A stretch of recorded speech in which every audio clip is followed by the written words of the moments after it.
Joining me this morning to talk a little bit about the latest developments in and around Chaco Canyon. Regular guest on this program, Paul Reed, is here from Archaeologist Southwest. He's joining us remotely this morning from his home in the Taos area. There he is. Paul, good morning.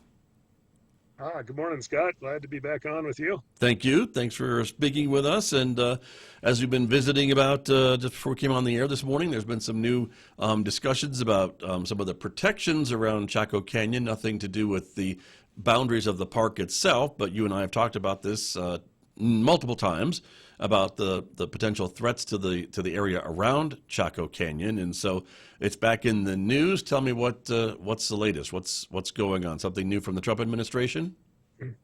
Right. And at this point, it's I'd say slightly above the level of a rumor. They are, this is Secretary of the Interior Doug Burgum. They're definitely going to take some type of action on Chaco's 10-mile protection zone. And what they've said, really quasi-informally at this point, is that the options are, just do away, revoke it entirely. Second one, potentially reduce it in size to 5 miles. And number three is leave it alone. But I think given this administration's push to, bring more and more oil and gas potential, I guess. Really, when we talk around Chaco, it is about potential only, Scott, because as we've kind of noted, this 10-mile zone around Chaco is not productive for oil and gas. If it was, and it had been, there would already be, a lot more oil and gas wells than exist right now. Right. So this is an extremely marginal area from that standpoint. And I think that, even the folks on the industry side would probably look at it that way and might concede. But anyway, that's what we're looking at. The Department of Interior, DOI, did convene a meeting with tribes to begin to discuss this, and I wasn't in the meeting and can't really discuss any details at this point. There might be some press that comes out later, but basically the gist of it was they wanted to begin a dialogue.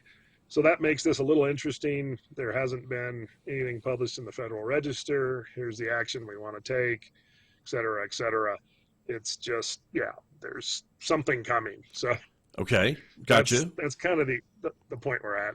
Interesting, got you. And so this would be, I guess, then a reaction to or similar to what former Secretary of the Interior Deb Haaland did when she was in office, then to put this 10-mile buffer around the park boundaries of Chaco Canyon. This would be then in answer to that, I guess, is what you're hearing or what you're suggesting?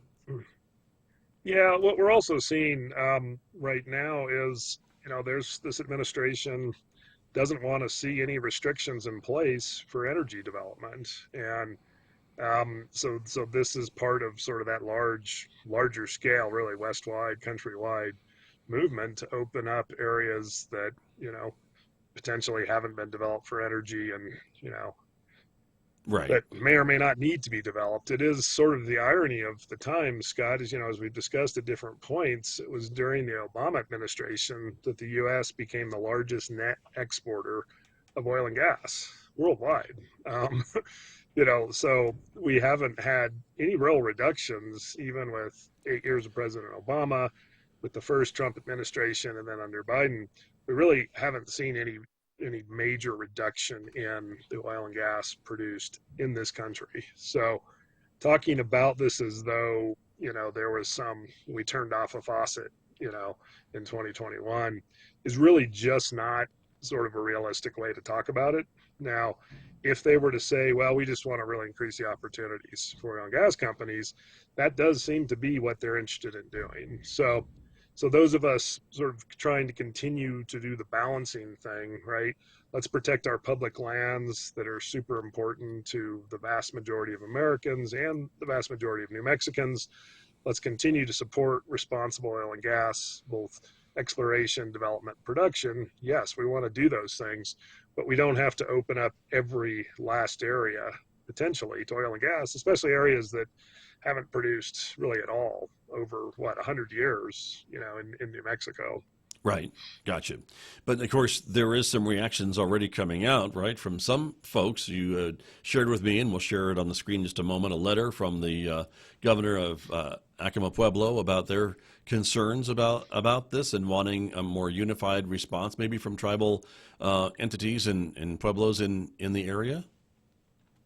Right. I mean, this is something that took years to develop. I mean, for really more than 10 years, Scott, I've come on various points in time during our normal slot here to talk about how different groups have gotten behind protecting a 10-mile zone around Chaco. So I think the first talk of this literally was 2014. So we're looking at 11 years here. This went through a very long vetting process.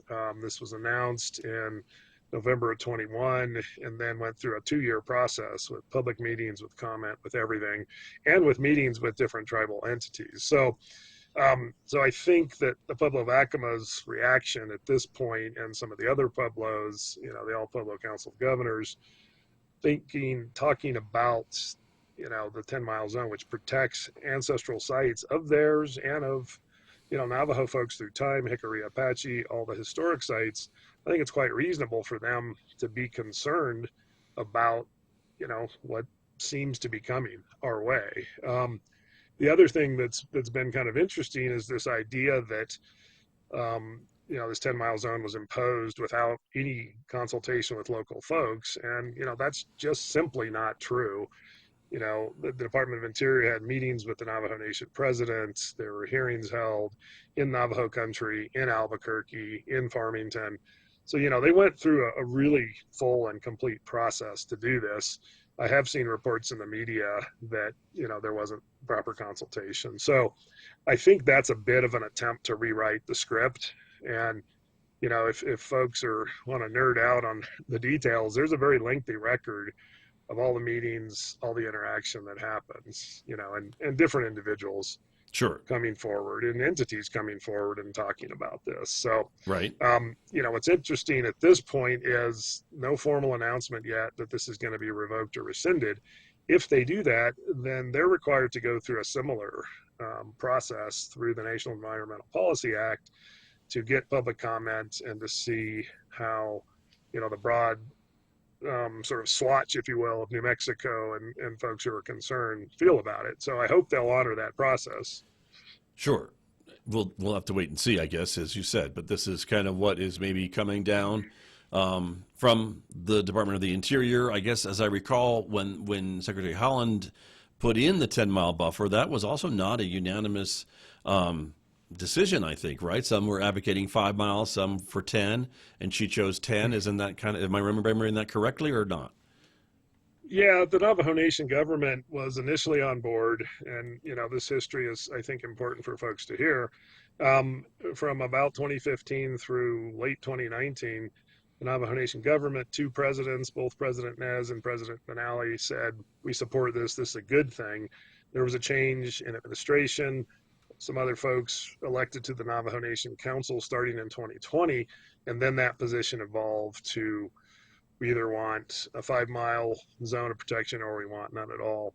So that's something that's been a bit of a moving target through time.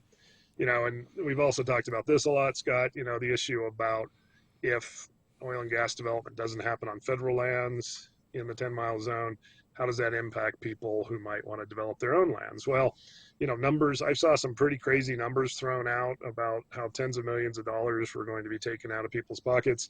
Well, anyone who has previously leased their land, allotted lands around Chaco to an oil and gas company, has an existing agreement.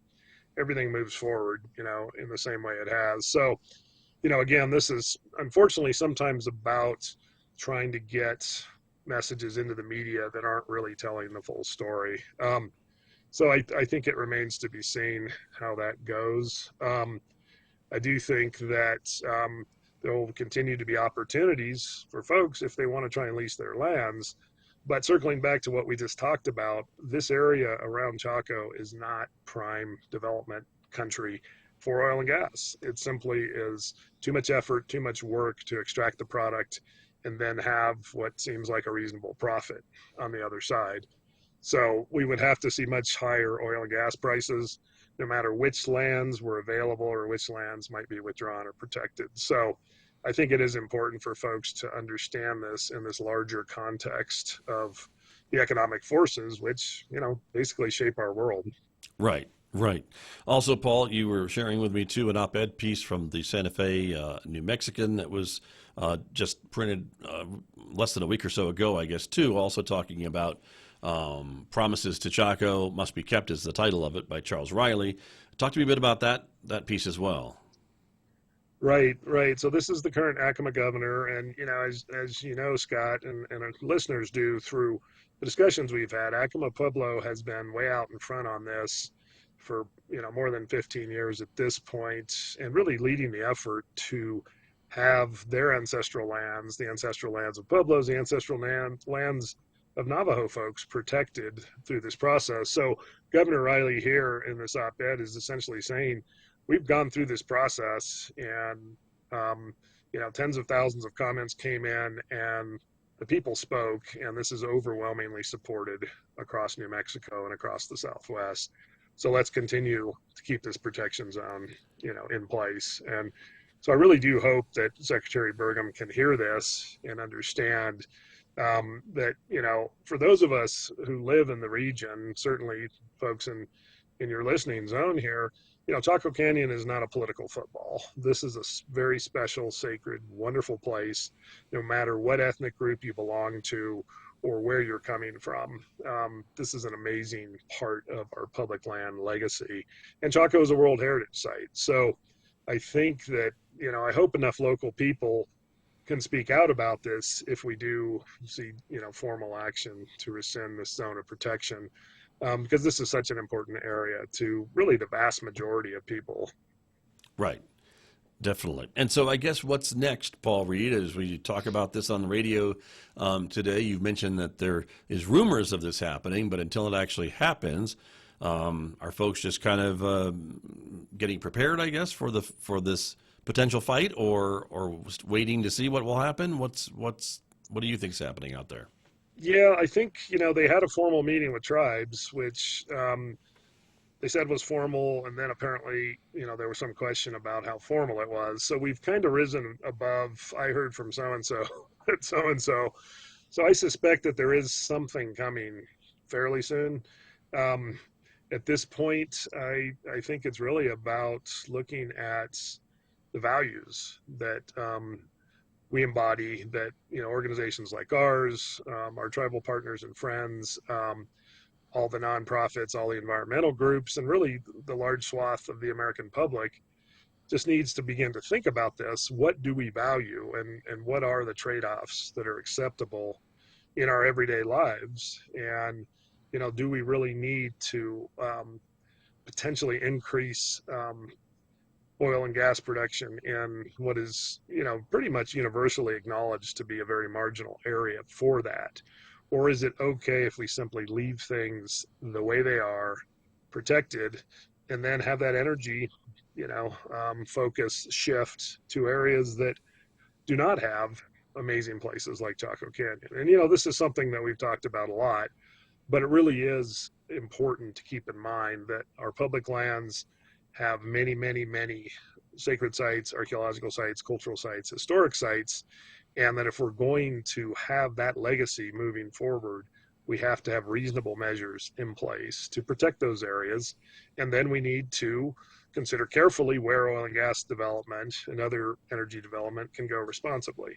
And this is really what the people who are part of different Greater Chaco coalitions that have been put together over the years, this is what everyone wants, is responsible energy development. So, I think that's what we're looking at this point. And yeah, we're obviously waiting for more definitive action. And again, we hope that, this current administration will follow the regulations and go through the full public process.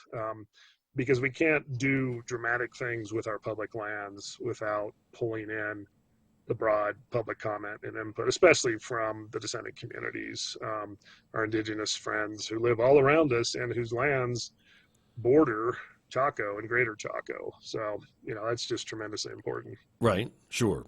And to play devil's advocate for just a moment here, I mean, again, you said earlier that the land around Chaco is not that suitable for oil and gas development, or it would have been done maybe already. So maybe some folks are saying, what's the big deal if this were to go through? If it's that bad for development, is it just that there could be, and it opens the door to possible development if prices go up and economics makes sense? Is that kind of the idea behind this too? Yeah, that is the idea, Scott. And there are some oil and gas wells in that zone already. I wouldn't describe it as completely pristine in any way, but I've been fortunate over the last 15 years to have gone on a couple different flights that took off from the Farmington airport, went south, trying to pick up the track of Chaco's Great North Road, from the 11th and 12th centuries, and then coming back out of Chaco, returning to the north. And the a 10-mile zone is not something that someone decided by throwing darts at a board. Here's 5, here's 10, here's 20. The 10-mile zone is a legitimate area that deserves protection in its own right, and it really hasn't seen the effects of oil and gas except on its very margins. So that's one of the things we're particularly concerned about. And also, in the energy business, this in some ways, the way certain operators choose to pursue it, it's not that different from gambling or rolling the dice. They might buy up leases that haven't been super productive in the past and hope that they're going to hit something. So there's that certain element of chance in there. That, meanwhile, can despoil the landscape, can harm archaeological, cultural, and sacred sites. So essentially, I don't think, and a lot of the people, on this side of the issue don't think that we need to roll the dice on this and probably not have any significant boost, even if a well is in place and taps into some oil and gas, and if they're willing to take on all that economic risk. We think that's too risky of a position and just something we don't need to be doing when we can do it. Producers, operators can do it in areas with much higher rates of success and less damage to the places that we know are on the environment. Got you. Understood. And again, you and I have talked too about the fact that over the past few years, I think you've done a lot of work to make this happen as well, and other organizations too, to make sure that these Native American communities and pueblos and other Native peoples who have ties to this space and this land are brought into the consultations and have a seat at the table and things like that. Is that also another concern about this moving forward? Is that maybe those voices aren't being heard as loudly as they had been in the past?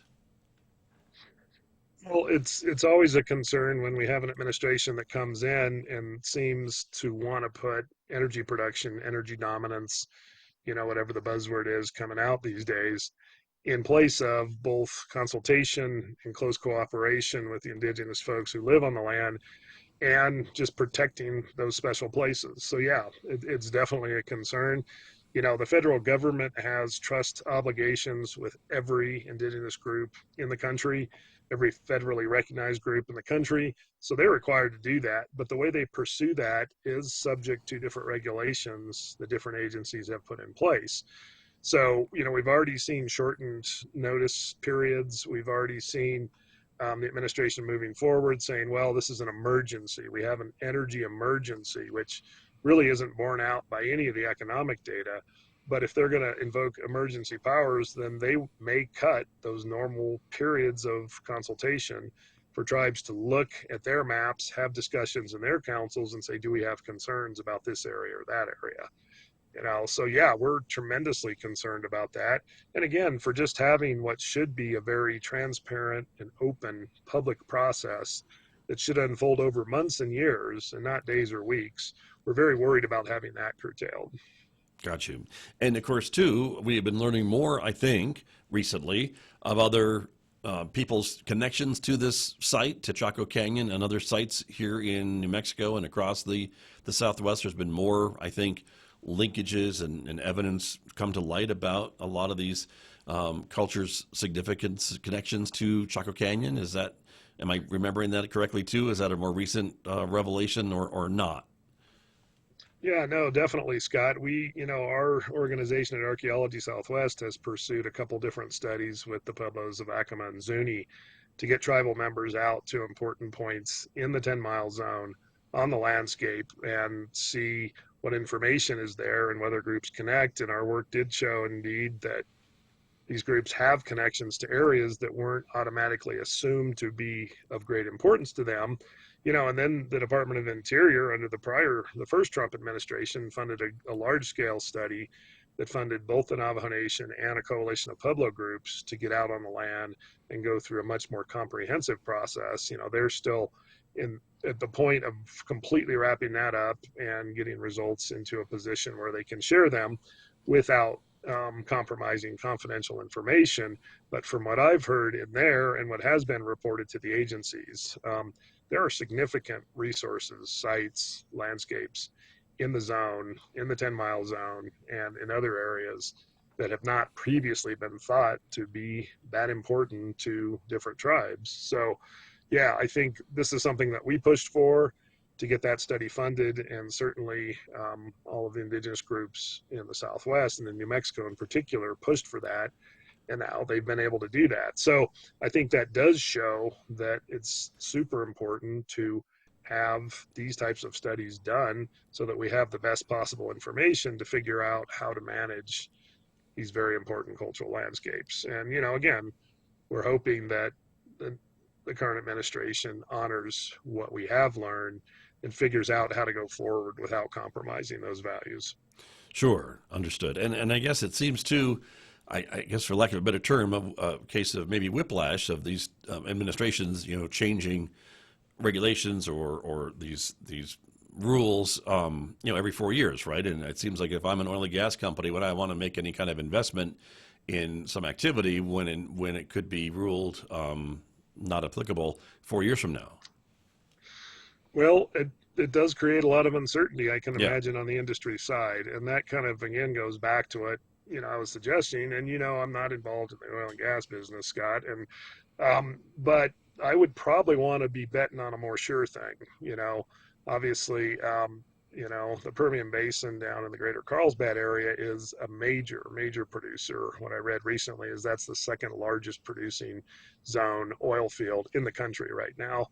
And, it's not that that's not without issues either. I don't have a lot of direct information, certainly something that could be pursued, but there is in the areas, some of the areas worked down there, a lower density of cultural resources, some of the same concerns, but, not exactly what we're talking about around Chaco. So, and this isn't to say that there aren't important public lands in different parts of our state, but the area around Chaco does rise to a different level. And so, that's something that we ask, we talk about a lot, and we ask, Secretary Burgum and the folks making these decisions to carefully consider this and how important this area is. Again, to 90%, 95% of the people who live in our state and the visitors who come in. Sure. And I guess the answer to all this would be for Congress to codify this in some kind of a law at some point that would then end the back and forth once and for all. That would be in a perfect world, which I realize, even through my rose-colored glasses, right, we don't have at the moment, or if ever. Well, we went through that process in 2019, and we got a bill through the House of Representatives with broad bipartisan support. We cleared 2019. It had been introduced in the Senate, but hadn't moved. We got into 2020 and the issues with COVID and the election year. And unfortunately, the bill expired in the Senate without action.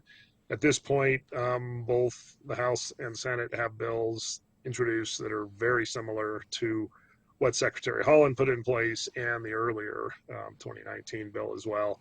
It probably doesn't have a whole lot of opportunity to move in this particular configuration of the Congress, but it's in there, and folks will continue to reintroduce it, and we'll keep talking about it. So, right, again, at this point, this isn't some new or crazy or radical idea to protect these lands. This has been before the public. It's been before the Congress. It's been talked about for a very long time at this point. So, those are all things that the current administration, we hope and we believe, and we would, urge them and push them to strongly consider that. Sure. Makes sense. Well, we just have a couple of minutes remaining. Paul Reed, this morning, is there anything else that's going on a bit of a lighter note that you want to share with us before we run out of time this month?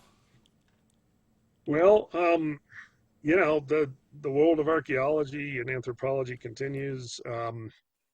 There's definitely things we can speak about in future shows that are Right. coming along. And that's what we talk about a lot on here, Scott, is we archaeology, anthropology is concerned with understanding our world in the most respectful way that we can. So, we're considering continuing to pursue that even with some of the challenges that are before us. Well, that's important, and it's important to be able to continue to do that. And there's a lot of folks, as we mentioned, who've been really invested in the work that you and your colleagues do, and the other folks that you bring with you in all this, too. We've talked a lot about some of the younger, recent college graduates, perhaps, and others who are getting jobs in the industry, maybe some more indigenous workers as well, and minority workers that are bringing in their perspectives, too, which is another important part of your field, I would say. Right, it absolutely is. And that's why, we continue to pursue the idea that every group has a seat at the table and that we need to be in that diverse marketplace of ideas and concerns, and that really improves our understanding of all the things we're trying to do.